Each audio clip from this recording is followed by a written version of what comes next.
राज्याचे मत्स्य व्यवसाय आणि बंदरे विकास मंत्री आणि भाजपाचे नेते नितेश राणे यांच्या निवासस्थानाबाहेर घातपाताचा प्रयत्न झाल्याचा संशय निर्माण झाला असून या घटनेमुळे एकच खळबळ उडाली आहे।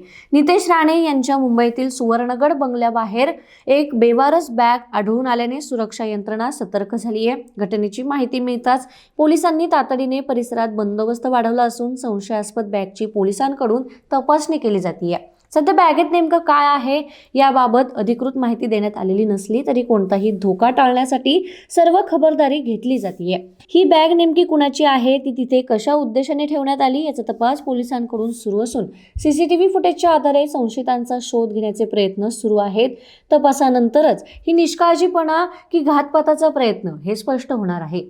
या घटनेनंतर राजकीय वर्तुळात मोठी खळबळ उडाली आहे। आता पोलिसांच्या तपासणीत नेमकं काय समोर येणार हे पाहणं महत्त्वाचं ठरणार आहे।